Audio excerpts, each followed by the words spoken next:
So it's great to see all of you again.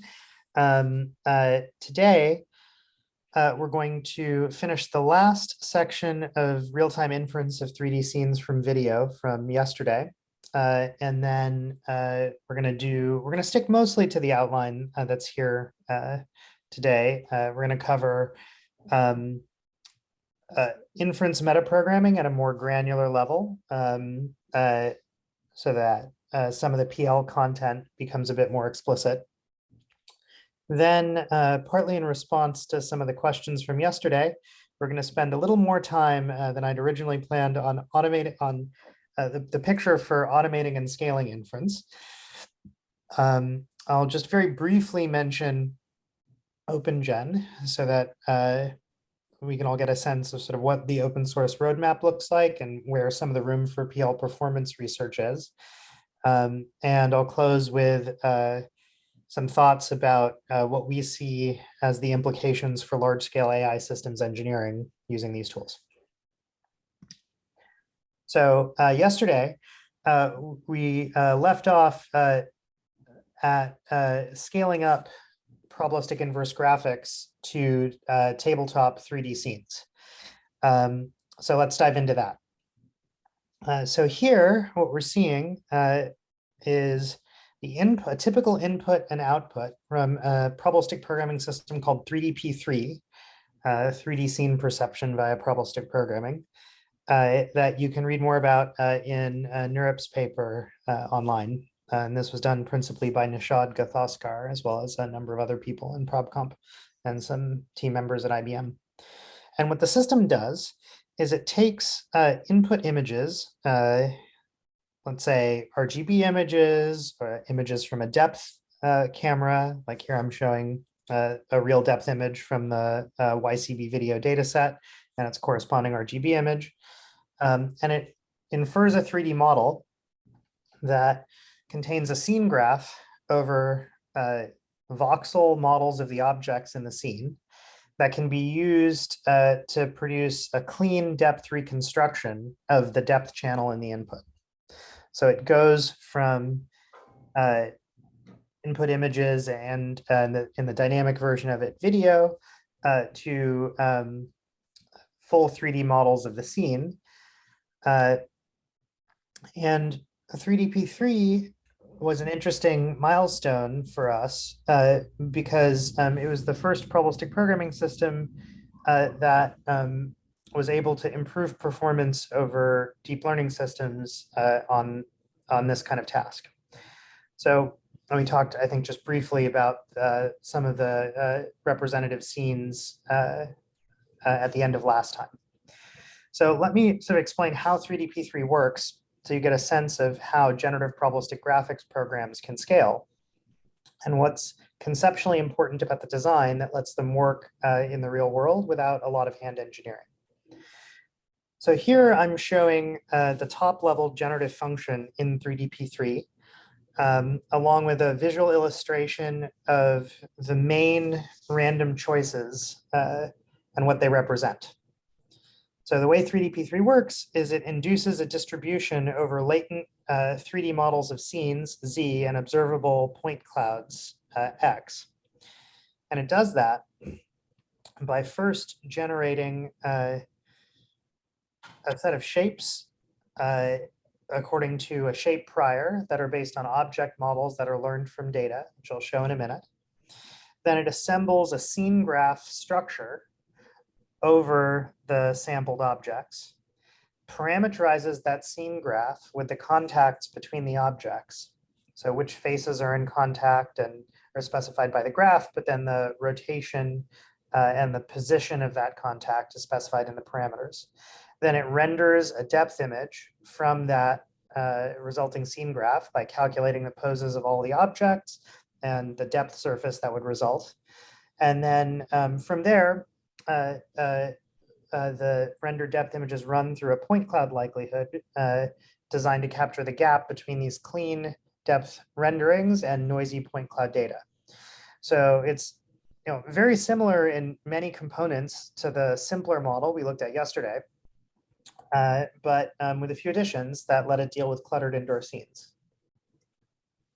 So let's dive in just a little bit to some of those additions and the modeling principles that they illustrate. So one idea in 3DP3 is that it's really important to have a robust likelihood for comparing rendered point clouds to observed point clouds to close the gap between the generative simulation, if you like, and the real data. So the way that's done in 3DP3 is with a mixture model that's a little more sophisticated than the mixture model you saw yesterday. So here what I'm showing is the same latent scene, but it's overlaid with the probability densities of the mixtures associated with each point on that latent scene. So an observed point in the depth point cloud is generated from a mixture of essentially in different versions of 3DP3, spherical balls or little Gaussians centered around each point in the latent point cloud that is rendered from the clean 3D scene. So that kind of allows multiple observed depth points to be matched to the same latent point, but it prefers matchings that are geometrically close.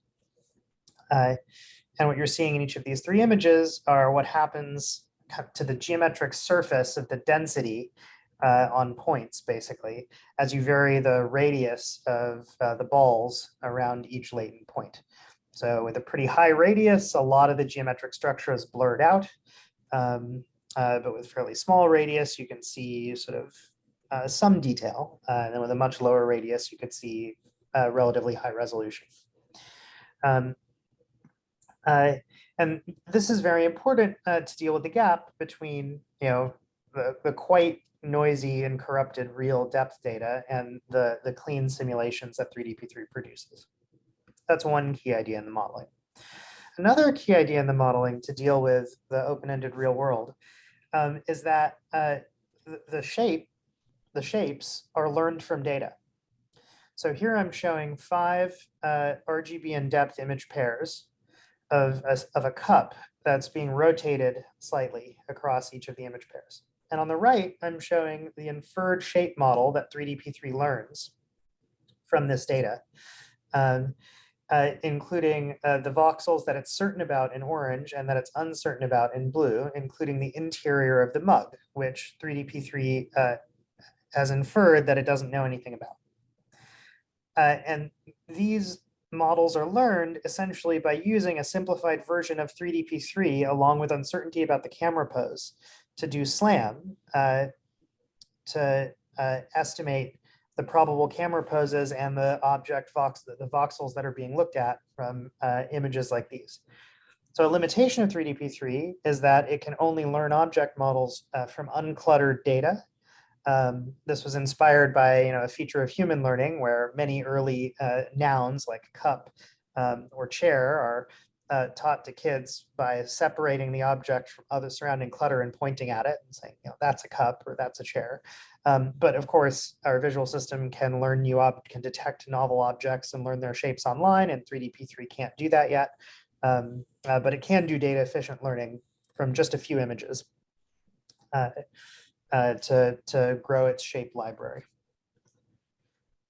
A third idea that's really central to 3DP3 is the scene graph representation. And I just want to highlight a couple of properties of the scene graph representation that may not be obvious.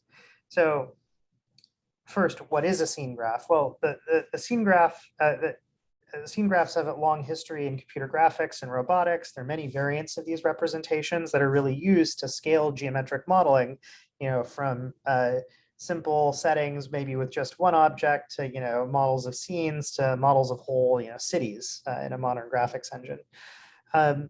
Fundamentally, they manage compositional description of scenes where the poses of one object are derived from the poses of other objects in the scene. So in 3DP3, we use a pretty restricted class of scene graphs where faces of the objects are forced to be in flush contact if there is an edge in the scene graph. So here I'm just showing the parameters of the contact between the master chef can and the table, saying that the top contact plane of the table is in contact with the bottom of the can, and it's got some parameters indicating the location and the rotation of the contact, as well as some slack parameters to allow the contact to not be perfectly flush that are all inferred from data. Now, one might think that this is an extremely strong prior, and it's sort of hard to quantify that. Very interesting research challenge, but it's actually a very interestingly flexible prior. So I'll explain that in here. Well, let me actually explain that in the context of this scene I was showing earlier. So if you look at this scene, you'll notice that this clamp there's a clamp that's leaning on the master chef can. So it's not in flush contact with the table or the can.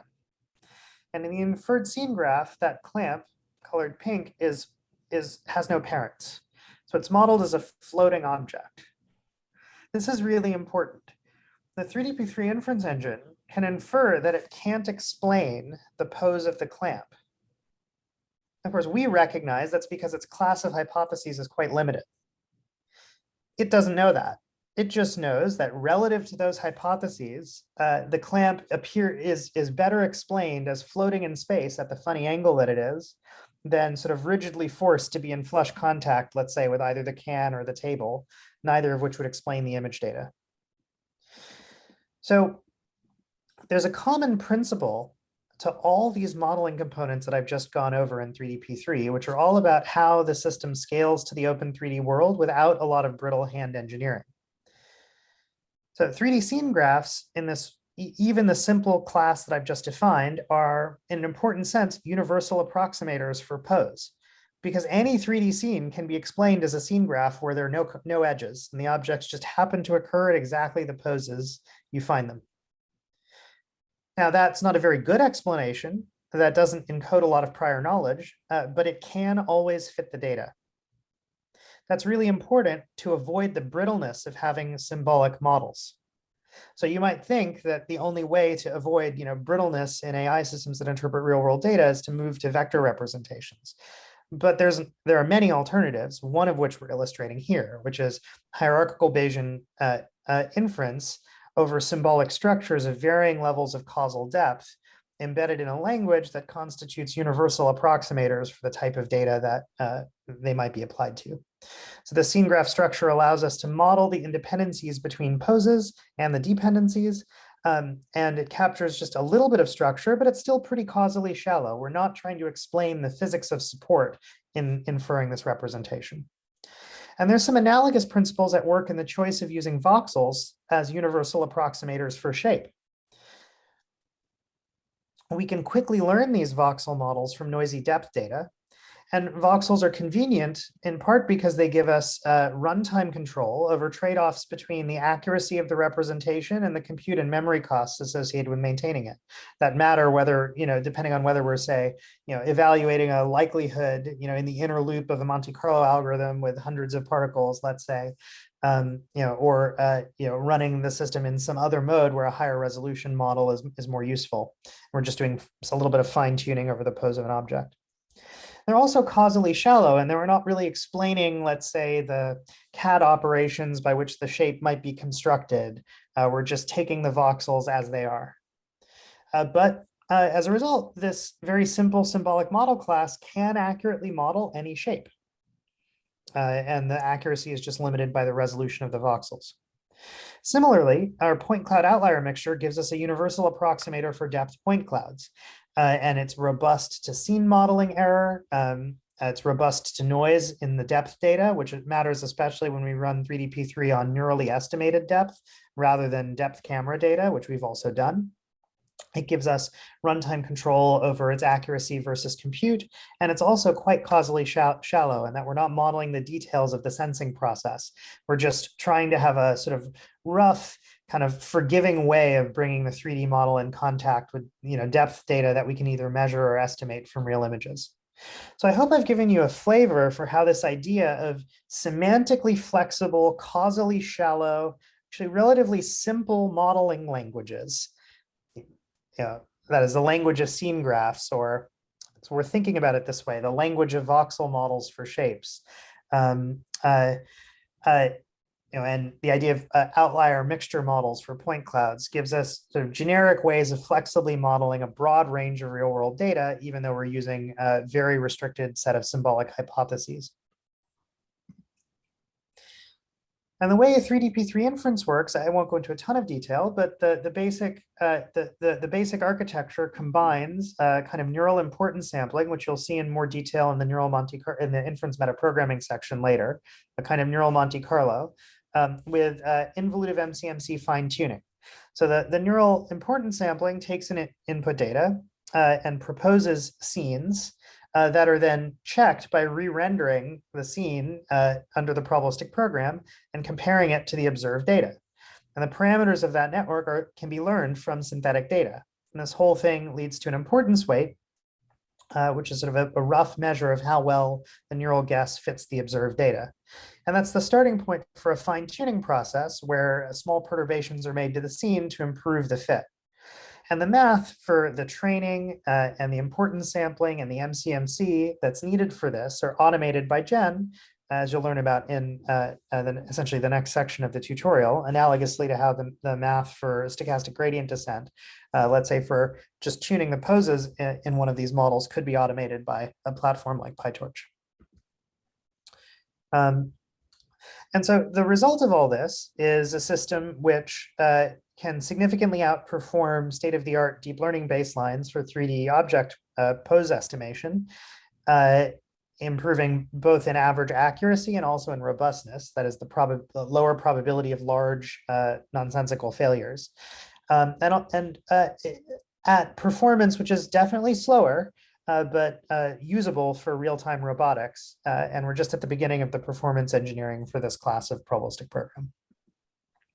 Okay, so let's take a step back. So now we've seen a big picture view on probabilistic programming and intelligent systems, as well as two example probabilistic programs. One where we've learned the structure of probabilistic programs from time series and databases, and the other where we've inferred 3D scene structure from video. So hopefully that helps to motivate a view of probabilistic programming as a broader toolkit than differentiable programming, but one that's inclusive of it. So that lets us combine symbolic, probabilistic, and differentiable approaches to modeling and inference to design new classes of AI systems. Okay, so now let's dive into a more technical kind of computer sciencey part of the tutorial, where we look at the inference metaprogramming model in Gen in more depth, so you can understand what's really under the hood in these inference operations, and then talk a bit about the scaling route. So the example problem I'm going to use to talk about inference metaprogramming is the problem of inferring whether a person is leaving an apartment or not on the basis of observations of their position. And this is a pedagogical example, but it's based on real world problems that arise in applications such as safe, privacy preserving monitoring for clinical applications based on radio beacons. So this paper from Kai 2019 is showing data from a set of radio, well, really it's that they're actually using reflections from Wi-Fi, so just to do remote sensing of the locations of people in an apartment and sort of tracking their position, where they want to infer activities as a step towards automating aspects of clinical monitoring. And there's many other applications that have this basic flavor. So let's just calibrate our own intuition before we dive into the probabilistic program that's going to solve this problem. So first, let me just show you a trajectory, and I'd like you to raise your hand when you think the person's leaving the apartment.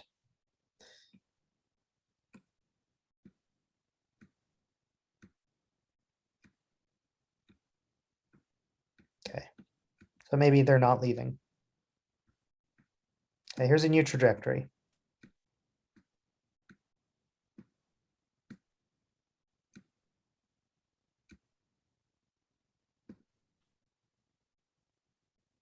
Raise your hand high if you're raising it, because it's hard to see. Okay, good, thank you. Yeah, so people do think that they're leaving. Okay, now here's a third trajectory.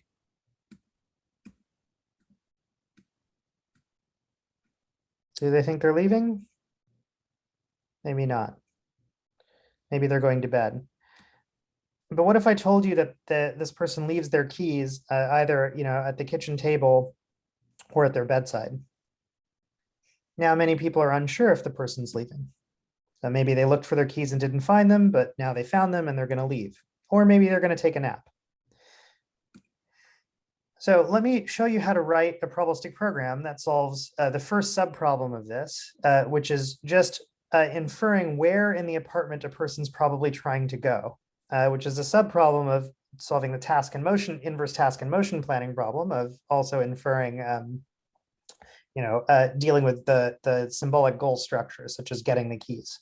So we'd like to build a system which can take location data streams coming in real time and make predictions about where the person's probably trying to go next in terms of the waypoint and the path they'll take to get there. So for example, if I showed this data sequence, now maybe it starts to seem pretty rapidly like the person's probably headed into this room in the top right. So the way we're going to do this is we're going to write a generative program in Gen, and I'm going to step through this generative program in more detail so that I can expose the control surfaces that we use for inference programming. So here's the source code for the generative model, which induces a distribution over start position, destination, and measurements. So this model takes a floor plan as argument, a start location, an approximate start location, and a total length of time to simulate. Then it samples an actual start location from a Gaussian whose mean is the approximate start location. And then it samples a destination from a uniform prior. And then it plans a path from the start to the destination. And then it follows the path via a process that takes steps of kind of varying duration and length, resulting in, and then generates data at the points that the person was at a given location, a moment in time. So these black dots here are showing the actual observed measurements, linked by purple lines showing the amount of observation noise to the underlying true, clean, noiseless measurement in gray. So a key concept, which we've seen before, is the idea of a trace of this generative program. So here I'm showing two traces. Each trace contains an assignment of a full trace contains an assignment of all the stochastic choices that were made by the program over the course of its execution. That includes the start location, the destination, and the observed measurements in this case. And these two traces shown here, they have the same structure in this case because there's no stochastic control flow, but they correspond to very different trajectories through the apartment. And the fundamental problem in probabilistic inference from this perspective is to take a partial trace that's specifying some constraints to satisfy, let's say in this case, some observed measurements, and to infer the rest of the trace, or really its probable values, in some way that approximates the Bayesian posterior of those values, z, given the observed measurements x. So maybe we want to be able to generate traces sampled from a distribution like the one shown up here. Now, if we just naively tried to use the tools of probabilistic graphical models or Bayesian networks to model this problem, we'd end up with a very complex graphical model that was induced by this short probabilistic program. Because the path planner, so there's of course the start location, the destination of the agent, and the sensor measurements. But there's also many, many nuisance variables in the path planner. In this case, several thousand per execution that happened, that are just artifacts of the implementation, including forming a rapidly exploring random tree of the space and refining the path using an optimization algorithm. And so we don't want to have to think about those. So that'd be one challenge in sort of defining this type of model mathematically, is that it'd be a bit unusual to have so many nuisance variables. But I'd say also, it's just worth reflecting on how a very short probabilistic program can induce very complex distributions over traces and spaces of traces. And that's part of the power of the representation. So one key control surface in Gen is that Gen allows control over the granularity of tracing. So here in the bottom right, I'm actually showing the implementation of the RRT path planner from a library. And I'm showing what would happen if its random choices were traced. So you'd end up with a trace that was about a megabyte. But if instead you replace these little lines that have the tilde symbol for random sampling with ordinary assignment, so you no longer trace those random choices, you end up with a much, much smaller trace. That's much more efficient to operate on for inference. And that also doesn't contain variables that we're not interested in inferring. Okay, so now how do we actually do online inference? We'd like to be able to write an inference process that can produce results kind of like the ones I'm showing animated on this slide. There's three fundamental technical challenges for online inference and probabilistic programs, and I'm just going to first say at a high level what our solutions are before I dive into technical detail about a few of them. So the first one is just what kinds of processes will allow us to efficiently find the probable traces given data. And fundamentally, we're going to do that by creating affordances for inference programming that let the application developer combine sequential Monte Carlo, Markov chain Monte Carlo algorithms, variationally trained surrogate models, systematic reasoning or symbolic inference, and deep learning methods flexibly to solve the problem at hand. But that in turn exposes another problem, which is all of those inference programming methods require math. They require probability densities, importance weights, gradients, and acceptance probabilities for proposals. And we can't, and many of those quantities in turn are defined in terms of integrals over all the random choices in the program or large chunks of random choices, which are intractable. So how are we going to address that technical challenge?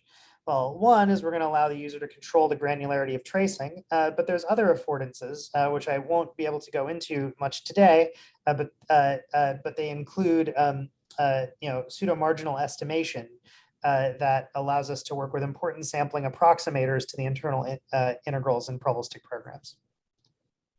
But that set of solutions exposes a third technical challenge, which is that actually implementing algorithms that use sequential Monte Carlo, MCMC, et cetera, and the probability densities and gradients and so on, they essentially, from a computer science perspective, they involve fast counterfactual edits of traces and they involve counterfactual edits of traces, and we'd like those edits to be fast. And they often require scores, the probability densities and importance weights, which we'd also like to be available quickly. And in particular, we'd like to be able to make small changes to a trace without having to re-execute the entire generative program from scratch. So that in turn is going to require some PL technology for controllable incremental computation that will allow us to implement all the automated math needed for pseudo-marginal estimators and exact versions of densities, importance weights, gradients, and so on that are needed for all these inference methods without having to rerun the probabilistic program every time a small change, the entire probabilistic program every time a small change is made.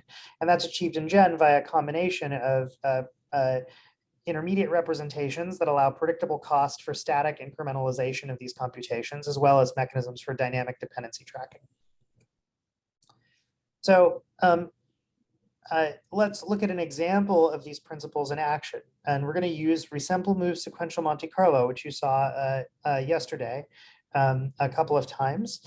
A very central workhorse method for finding probable traces, where we're going to have a cluster of particles that are evolved incrementally as new data is added, and we're going to periodically perturb those particles using an MCMC method. This is sometimes called MCMC rejuvenation to better match the regions of trace space that have high probability mass.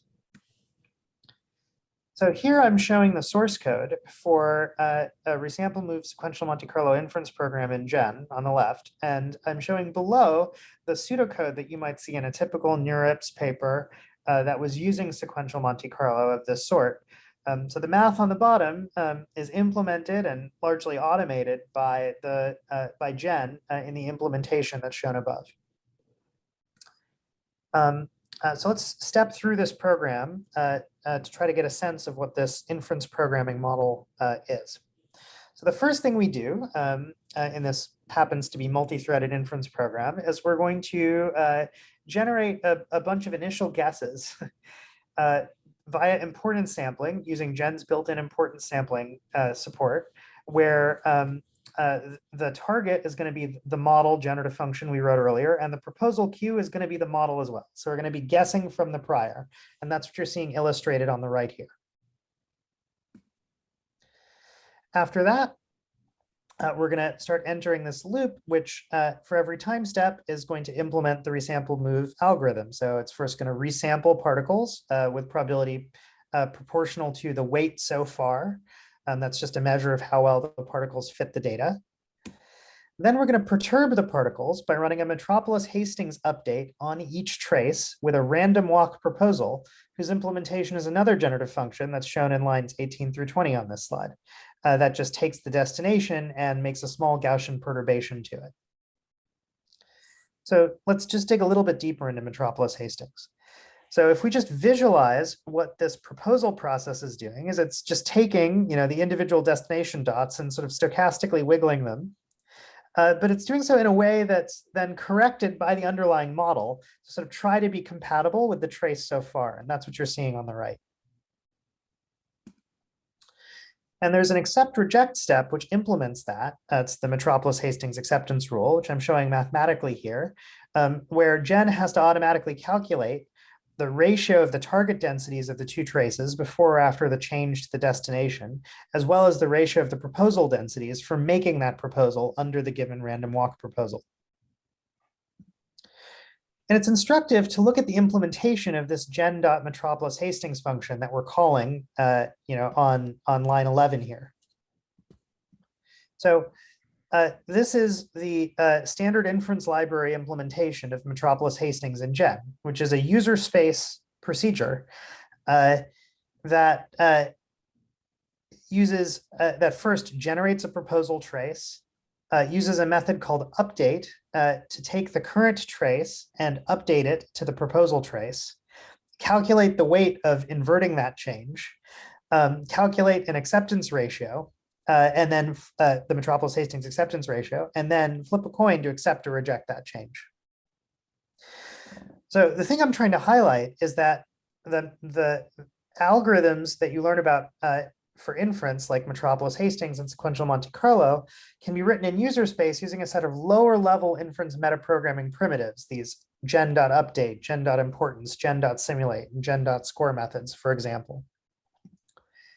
And that's a key contribution of Gen, that it automates low-level primitives for inference and learning in terms of a set of operations like the ones I've shown by compiling fast implementations from the target probabilistic program and the proposal and specializing based on what embedded language the user happened to write that in. And these trace data type operations combine techniques from automatic differentiation for the gen.gradients method with incremental computation for the update method, as well as the regenerate method, which I haven't shown, and operations for probabilistic sampling and scoring. So they combine aspects of symbolic, differentiable, and probabilistic computation to give a kind of flexible basis set for implementing a broad range of inference methods. And hopefully this helps give you a feeling for where the glue is between some of the fundamental PL on metaprograms that automate math from calculus, probability theory, and information theory ultimately, and a probabilistic programming system like Gen with programmable inference. So obviously this is a big topic. We're not going to go into a ton of details on this today. In my course, we spend significantly more time on it. But you can learn about it, about this a bit from the online tutorials on Gen. Specifically, there are some of the later tutorials go in a little bit to the sort of the math of some of these fundamental trace operations. Okay, so I'll just give you a little bit of a flavor of how they're used. So how at least one of them is used. So once we've we've perturbed traces using Metropolis Hastings. We're going to take in the next data point, data sub t, and we're going to update each trace to contain the new data point. And the weight that it returns is going to be a measure of how surprising that data point is. And then we're going to resample and loop through this process again, iteratively. And as we do that, we're going to see the traces grow to explain more and more of the data, and the posterior inferences concentrate more and more on what we might think of as plausible explanations. Okay, so now how can we speed this up? Well, there's many ways to speed this process up, but one way is to use neural networks. So let me show you an example of that.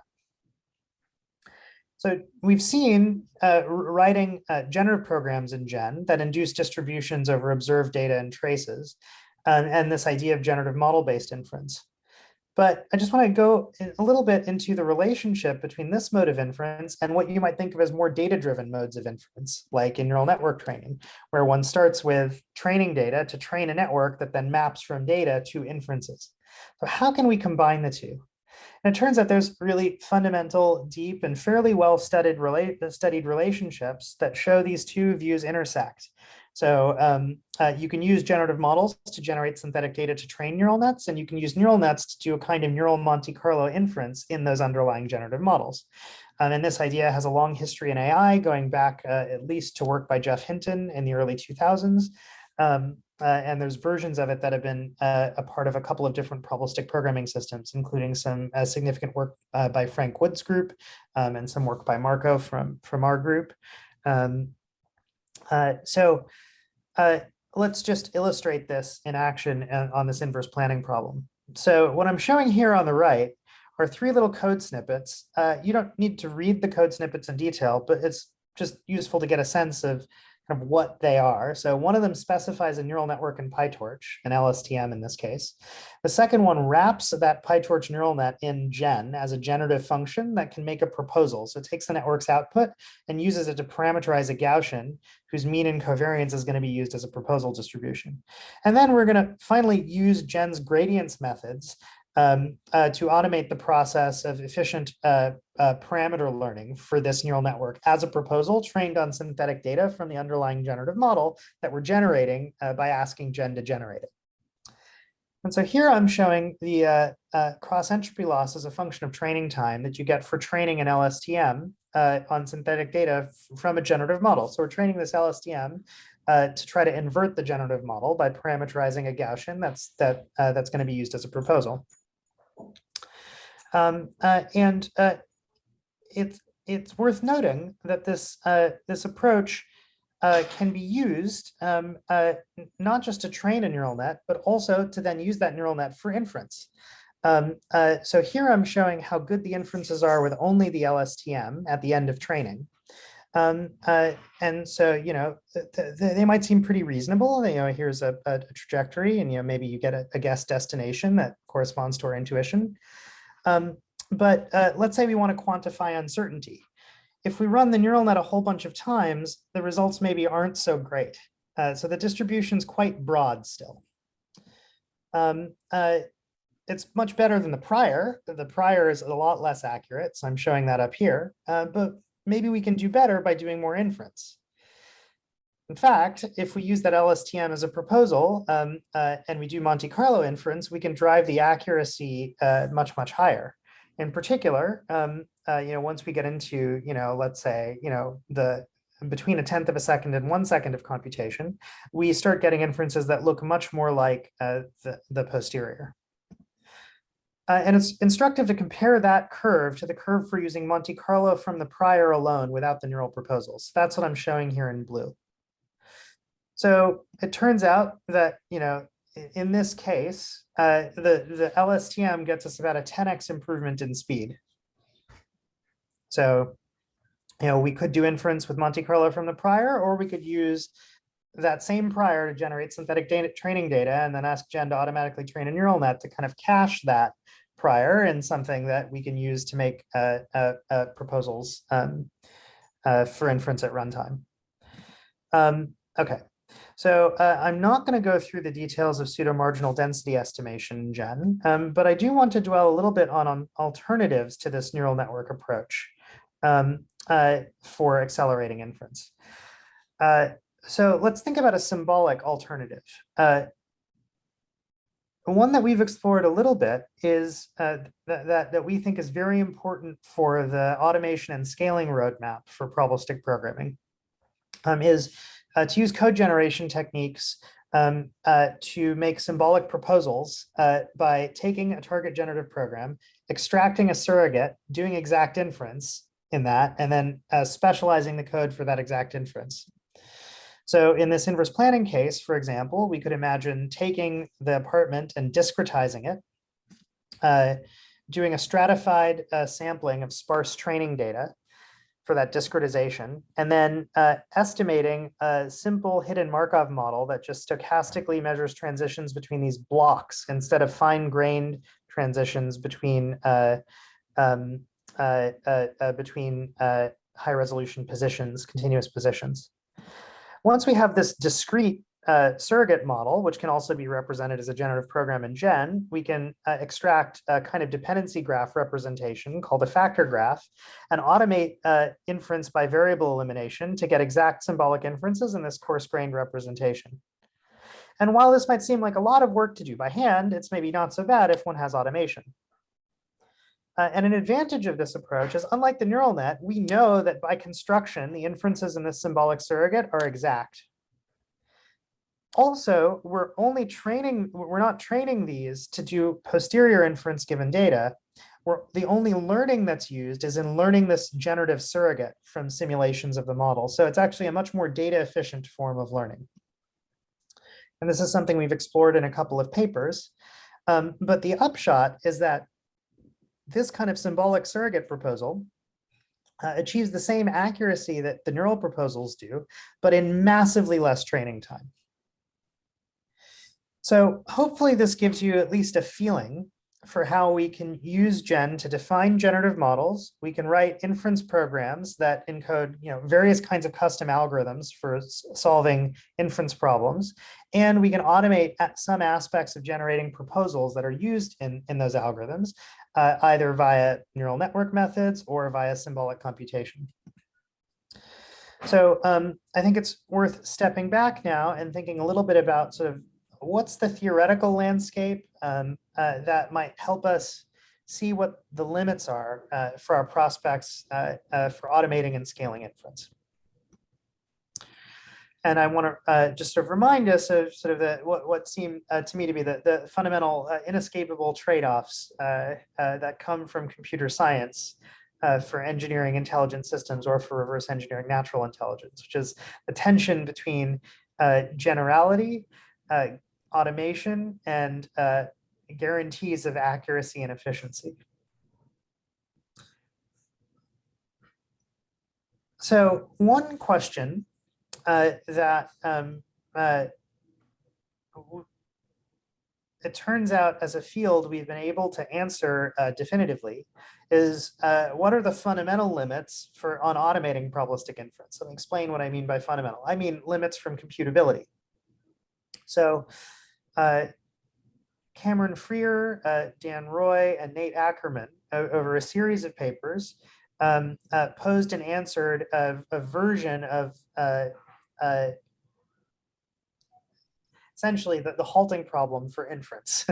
So you can ask, is there a general algorithm for computing conditional distributions? If I have a computable probabilistic model over X and Y, and I have some data X, and I want, does that mean, is there a computable procedure that will give me a computable representation of the conditional distribution of P of Y given X? And so intuitively, we might think, okay, well, probabilistic inference is a very powerful mode of reasoning. Maybe we know that it's formally more powerful than logic. We know that Turing famously showed that the decision problem for logic's uncomputable. So we wouldn't expect probabilistic inference to be computable in general, and that's true. However, I think it's at least as interesting and maybe much more important that in fact the same results or the same papers show that automated inference is possible under restrictions that turn out to be very interestingly matched to the needs of intelligent systems.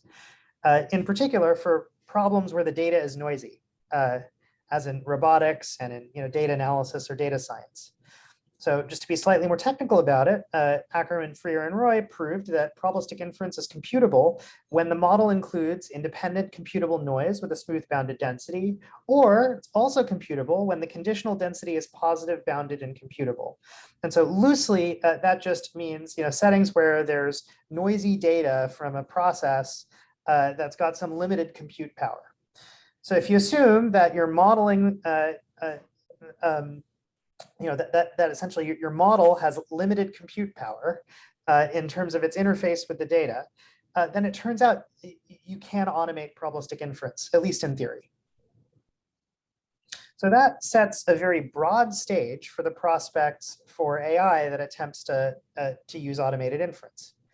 Of course, maybe it's computable, but it's still intractable. So let's look at the theoretical constraints on tractability of automated inference. When is probabilistic inference efficient? Okay, well, the first results that we might expect to see are, again, negative, that computing conditional probabilities, even approximately, can be hard in general. So it turns out exact probabilistic inference is sharp P complete. It turns out that even approximation of conditional probabilities in Bayes nets for additive error is NP hard and multiplicative error is sharp P hard. But if we look a little more carefully, we see that a lot of this turns out to depend on certain technical details. And in fact, if in certain noisy settings, so for example, if you have Bayes nets with non-extreme conditional probabilities, so the probabilities are bounded sufficiently far from 0 and 1, then it turns out that approximations of those are randomized p-time computable. And in fact, as we dig more deeply into these questions about efficiency under other restrictions, the picture gets much more interesting and I think much more hopeful for probabilistic inference as a unifying framework for engineering AI and reverse engineering natural intelligence. In particular, let's look more at sampling. And part of the reason is because, it turns out that the results for approximation of non-extreme conditional probabilities that I mentioned earlier are based on essentially an importance sampling algorithm, essentially. So we could ask, is sampling easier than computing probabilities or map estimates? And it turns out there are fundamental results from complexity theory that suggest that in the worst case, sampling is easier than computing probabilities. It also turns out that sampling is often easier than map estimates via optimization. So in convex settings, it turns out they're efficiently reducible to one another. But in non-convex settings, as often arise in latent variable models, so probabilistic programs where there's interesting structure, latent structure to be inferred, it turns out they're not equivalent in general. And there are regimes where sampling is efficient, but map estimation or optimization is hard, and vice versa. So there's a lot of room for sampling and optimization to be tractable in maybe surprising ways, even though exact calculation of conditional probabilities might be intractable. So let's just dive a little more into a couple settings where we know various versions of inference are tractable. So one really important category of settings comes from the probabilistic circuits literature. And here I want to especially highlight work by Choi, Vergari, and Vandebroek. I don't know if I can't see if Guy is still in the room at the tutorial, but there's a very vibrant probabilistic circuits community that has worked out a lot of very interesting and practical results on exact inference and richer queries using probabilistic circuit representations. We've built on that work in designing the SPPL probabilistic programming language. It turns out, I won't go into all the details here, but there are many types of queries that can be solved exactly in polytime in the size of a probabilistic circuit representation of a distribution. And of course, raises the question of how large is the circuit representation of a probabilistic program? And it turns out that may be large in general, and it's hard to calculate that in advance. But for people who are interested, there's very important classes where various forms of exact inference and sampling are tractable. Another really important setting is the setting of latent variable modeling. So here I'm showing the main result from a paper called Sampling Can Be Faster Than Optimization by Ma, Chen, Jin, Flammarion, and Mike Jordan, which shows there's an important class of problems where the complexity of gradient-based optimization scales exponentially in dimensionality, but gradient-based sampling methods appear to scale linearly. In fact, they provably scale sub-exponentially in the dimension of the underlying problem. So hopefully this starts to give a sense of how much room there is for both approximate optimization, but especially approximate sampling to give solutions to inference in very general settings.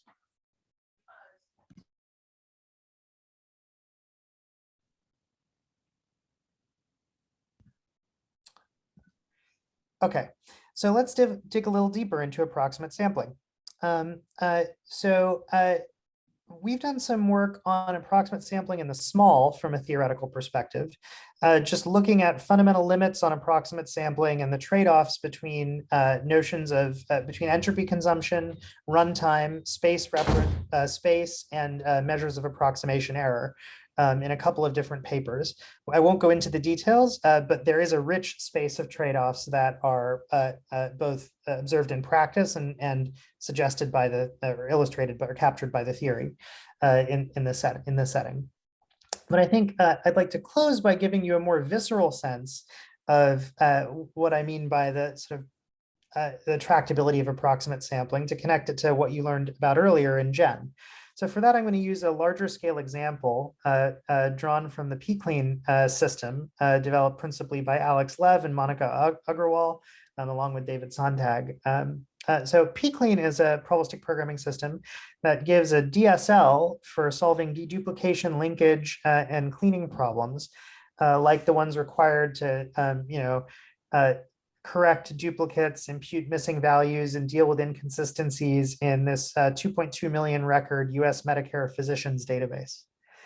And I'll say a little bit more about what the DSL aims to do in just a minute, but the basic task that pClean solves is it specifies it lets a user go from an observed data table to inferences about a clean underlying database that parses out, let's say, this data into physicians, practices, cities, schools that have distributions on the degrees that they award and parameters describing that distribution, jointly inferring and learning inferring all the structure and learning all the parameters from the real dirty data at the same time as the data is being cleaned. And the inference process is, maybe you could guess at this point, but another instance of resample move sequential Monte Carlo. So here I'm just showing a visualization of that process with records streaming in and a measure of accuracy growing over time as records are processed. And this is the initial phase of taking one particle and moving it through the entire database. Once that's done, the pClean then applies MCMC rejuvenation steps to try to fix mistakes. So that's what you're seeing here, where you're hearing latent records highlighted in yellow and all their dependencies highlighted in blue. And you can see the accuracy score rapidly improves as a function of even just a small number of rejuvenation steps.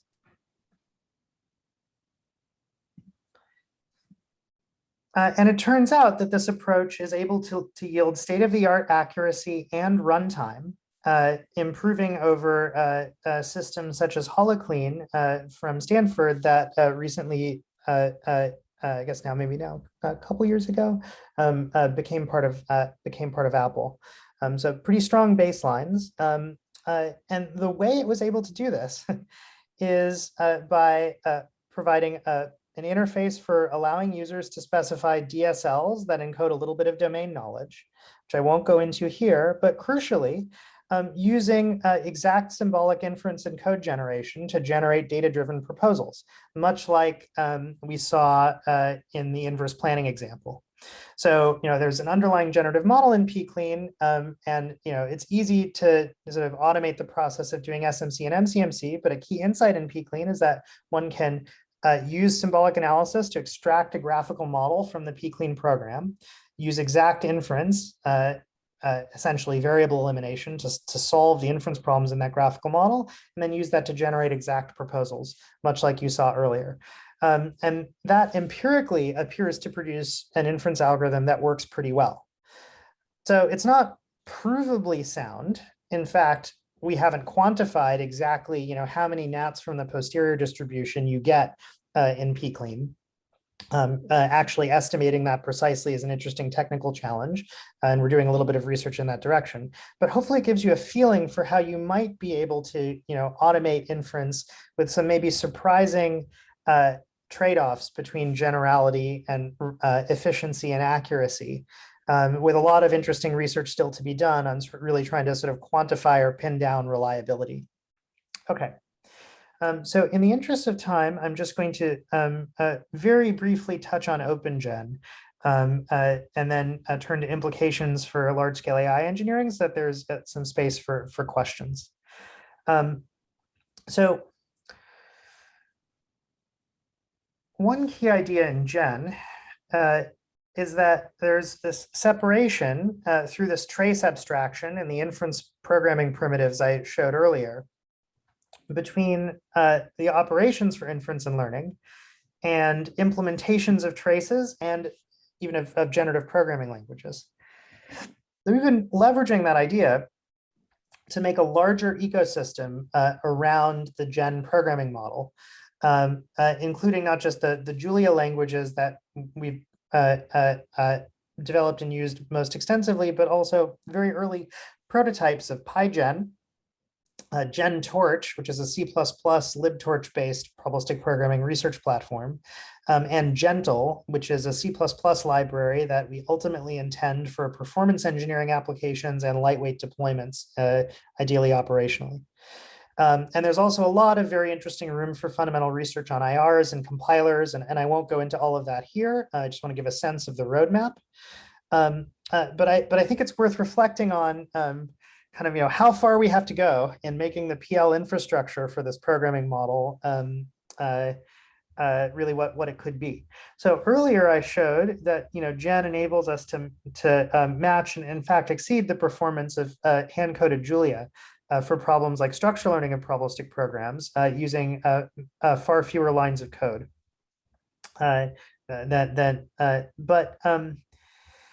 If we take a really careful micro benchmark, which McCoy Becker did recently, as this is connected to he's doing a lot of research on tuning inference performance, and we take a very unfavorable setting, so a probabilistic program with just a single latent variable.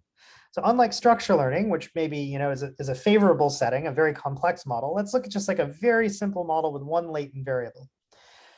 Then it turns out that there are significant gaps between, as we would expect, PyGen, the Julia Gen dynamic modeling language, the Julia Gen static modeling language, hand-coded Julia, and C++ implementations. So, personally, I'm encouraged by the trade-offs between productivity and efficiency that are mapped out as one moves down this, or mostly as one moves down this list. But there's a lot of room for improved compiler tooling to help, and language design affordances to help people do model inference co-design with implementations that span this space. And for people who are interested, I'm happy to talk about that more later. Okay, so let me close with implications for large-scale AI engineering, and then leave a little bit of time for questions. Okay, so in this moment in computing, it's of course inescapable to consider the implications of the view of intelligence as ever larger scale neural modeling. But I hope I've given you at least some room to think about the possible viability of alternative approaches. Now let's dig a little bit more deeply into sort of a critical view of this, of this picture for intelligence. And by that, I want to just draw a distinction between neural networks as a tool or differentiable programming as a tool in a larger toolkit for integrating symbolic, differential, and probabilistic computation, and combining learning from data with structured knowledge and various forms of of inference, which I think sort of clearly has to be right in some way. Certainly as part of the picture for getting to optimal solutions, sort of logically. And versus a view that the sort of the strongest read of the neural net hypothesis, which says this is all we need. Let's just make the neural nets bigger and bigger. So there is a popular hypothesis that suggests that this approach is going to keep on scaling and might ultimately match or exceed general human intelligence. Now,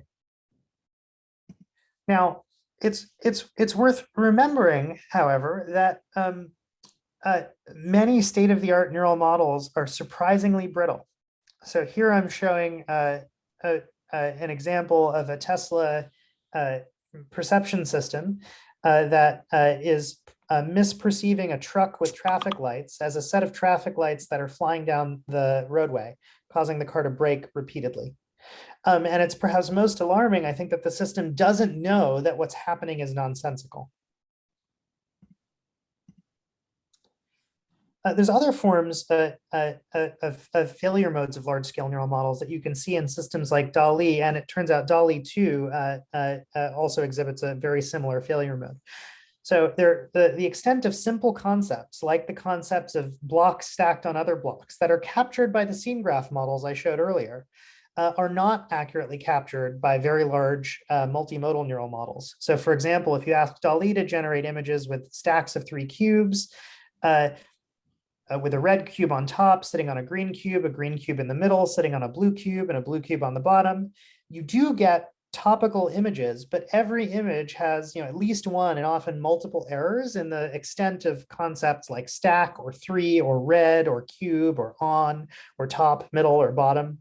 So something's going deeply wrong here in terms of the ability of this approach to capture meaning accurately, even in settings that very young humans have no trouble with.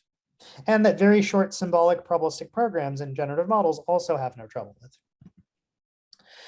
And maybe most fundamentally, there's an exponential growth in network size and a corresponding increase in cost, even for what might seem like very simple problems, such as a 2-digit addition, where although it is striking that this can be an emergent phenomenon of large neural models, from a computer science perspective, I think it's clear that we can and will probably ultimately need to do much better in terms of efficiency if we want to have AI systems that are widely deployed in the world. And we don't want to cause climate change to create those systems. So there's alternative hypotheses that suggest that maybe this approach on its own is going to asymptote far short of anything like even human 18-month-old common sense.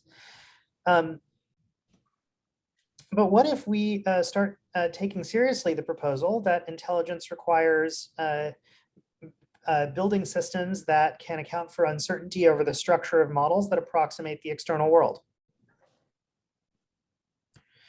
Well, I hope I've given you a sense that that's at least possible in a few different interesting application domains at levels that are competitive with strong machine learning baselines.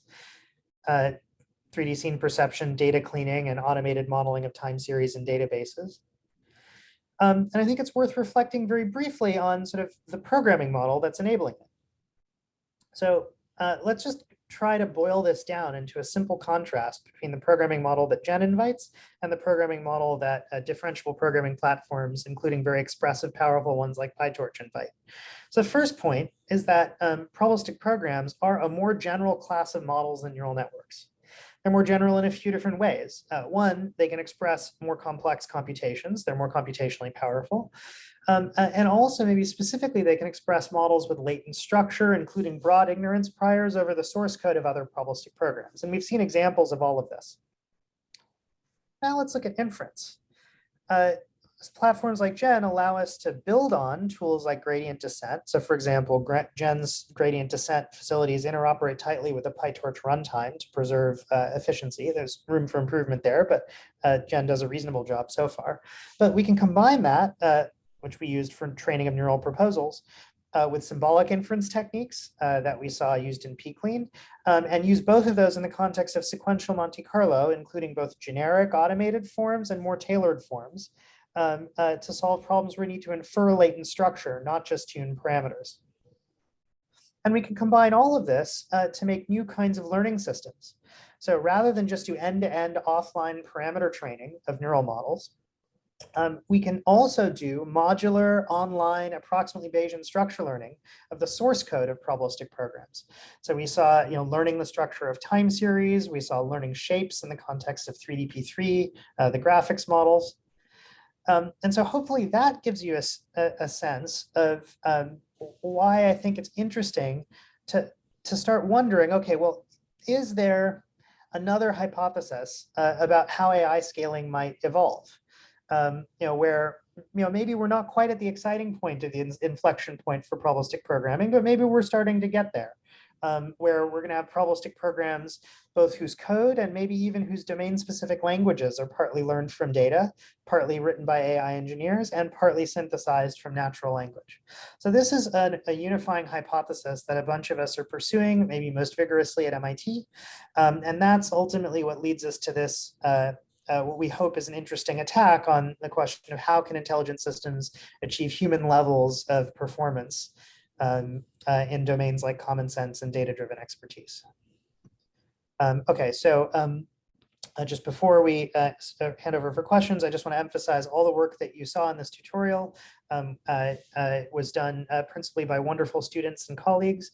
But I especially want to highlight, of course, Marco, who created Gen, Nishad, who did the work on 3DP3, and Faraz Saad, who's starting as a junior faculty member at CMU and will be looking for graduate students in 2023, who did all the work on structural learning that you saw.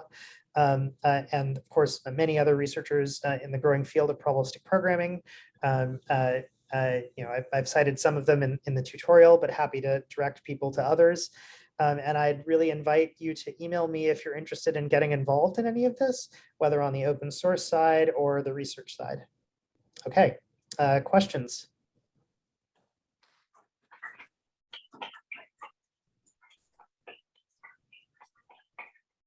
Thanks, Vikash. Can you hear us? Yes. All right, perfect. Any questions from the audience?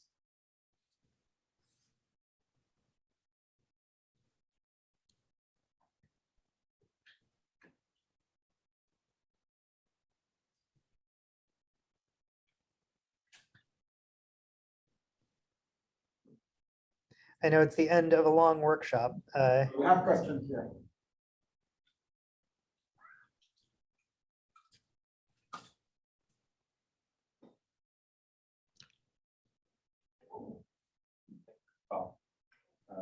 Is there any hope for implementing similar ideas in pure Python? Like I saw you that the Python benchmarks. Like, are there things you could do with caching and replay that you could do sort of very dynamic graphs you do in Gen efficiently? Or do you think you really need like much what really provides?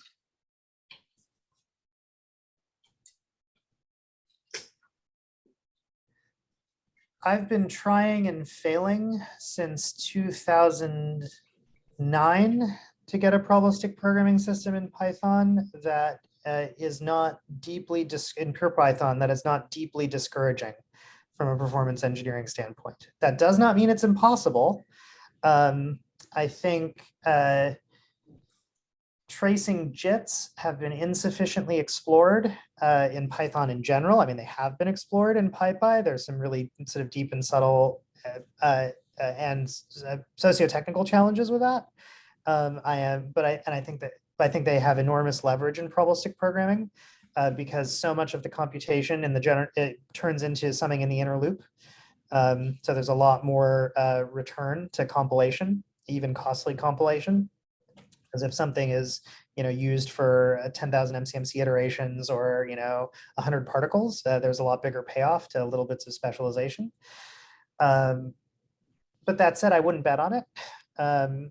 Instead, I think it's more likely that we're going to see a more kind of heterolingual solution where something like, at least what we're trying in OpenGen is something like PyGen, which is accessible gets affordances for making it easier to incrementally migrate performance critical sections of code into more specialized embedded languages, some in Python, some on top of libtorch, some in pure C++, and then compilers, various stripes that interoperate to specialize the code in that setting. And I think one of the interesting features of the OpenGen ecosystem is that there's a lot of room for interesting combination of compilation, static and dynamic compilation strategies and DSL design to strike different trade-offs between expressiveness and performance logically independently of the host language, although there'll be some correlations based on the application domain. So happy to talk about that more for people who are interested in PL systems research in this area or AI engineering. Maybe the one other thing I'll say is that I do think personally, I now feel comfortable enough in the Gen architecture to try to bet on the engineering of something in Python and C++, which I hadn't felt comfortable enough in before. And we've started partnering with 2 large tech companies who are interested in exploring this path as a possible next generation infrastructure platform after deep learning. Very cool. Thank you. All right, so with that, let's thank Vikash again for